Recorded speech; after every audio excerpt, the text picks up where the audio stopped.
প্রথমে তোমার কাছে একটা আর্জি, কি আর্জি? কয় শয়তান আর শয়তানি করতো না। আল্লাহ কয় তো কি করবো? কয় ভালোই লাগে। কয় তুমি ঠিক করে বল। কহ কইছে আমার কাছে কইছো তো। আচ্ছা যদি কইই থাকে তাহলে একটা কাজ করতে হবে, ছোট্ট একটা শর্ত। কি? ওই যে আদমের মাজার আছে না, কাছে পার কাছে গিয়ে একটা সাজদা দিত।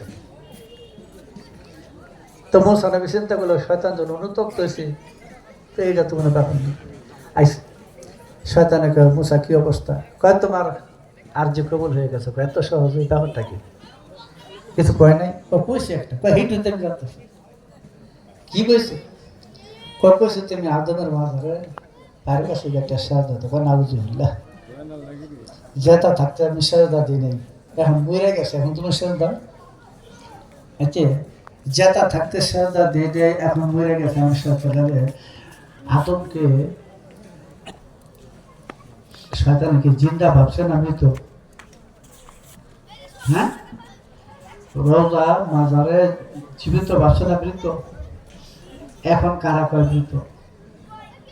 এখন কারা কয় মৃত? হ্যাঁ, ইমানদাররা কোনো শয়তান করে? তারা কার দলে আছে? হ্যাঁ, কিসের কাঁচা সুলের মধ্যে আছে? তো যাক, এই অবস্থানটা, এই সেজদাটা,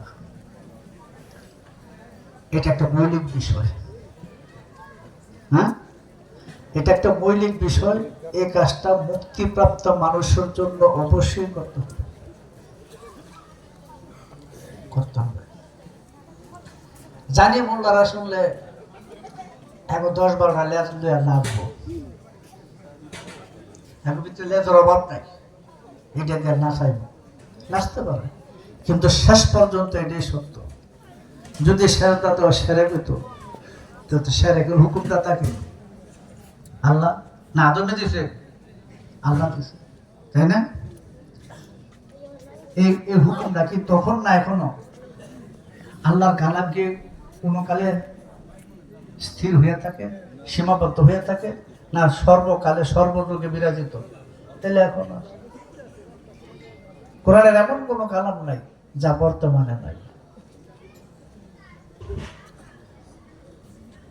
কি কইছে বুঝেন? কোরআনের প্রত্যেকটা কালাম শব্দ চিরন্তন শাশ্বত কালাম, এটা কোনো কালে খণ্ডিত না।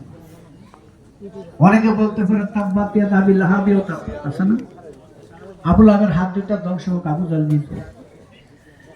রাসূলের চাচা, আপন চাচা আমির হামজার ভাই, তার বিষয়ে অভিশাপ বাণীটা। এখন কি আবু জাল আছে? আবুল আহাব আছে নাকি? হ্যাঁ, এখন যদি আবুল আহাব থেকে থাকে তাহলে কারা? নবীকে কেন্দ্র করে তো আবুল আহাব হয়েছে, তাই না? এখন আবুল আহাব কারা? যারা ওলিয়া মুর্শিদের বিরোধী, সবটি আবুল আহাব। আবু জাহেল, নমরুদ, ফেরাউন, সর্দার সৌদ, হামান, সাদ্দাত, যারা গুরুবাদী না, গুরুবাদীর বিরোধী। কারণ গুরুর ভেদ যদি কেউ জানতো, ওই যে খাজা বাবার কথাটা, আল্লাহর নাম ছাইড়াই দিয়ে অন্য নাম জপতো। আমি কি বুঝেছি, বোঝা যায়? হ্যাঁ, আমি কথাটা কিন্তু আগে বলে এসেছি, গুরুর ভেদ জানে না, এটাই কথা। ব্যাপারটা হলো কি, রূপের জগতে আসছে, তো গুরু তো রূপের জগতে আসছে নাকি? অরূপে থাকলে ডাকতে ভালোই লাগে, রূপের মধ্যে কিন্তু ডাকতে ভালো লাগে না। দেখুন তো কথাটা কিরকম। হ্যাঁ, রূপের জগতে আসলে সবাই জপতে পারে না ওই নাম, খুব কম মানুষ পারে। তাই নিরাকারে ডাকতে আরম্ভ হয়, আল্লাহু আল্লাহু আল্লাহু। কারে কিছু জানি না, আছে? জানে কেউ কারে কইতেছে আল্লাহু? আর জ্ঞানীরা কইতেছে তুই তো আল্লাহু কইতেছিস, কিন্তু কারে কি কইলি তা তো কোনোদিন জানলি না। হ্যাঁ, যদি জানতো তাহলে সব ছেড়ে দিয়া মুর্শিদ দিয়ে ঘুরে থাকতো।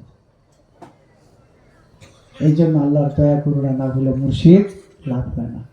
যাক, আজকে পারতেছে না, নুর আলম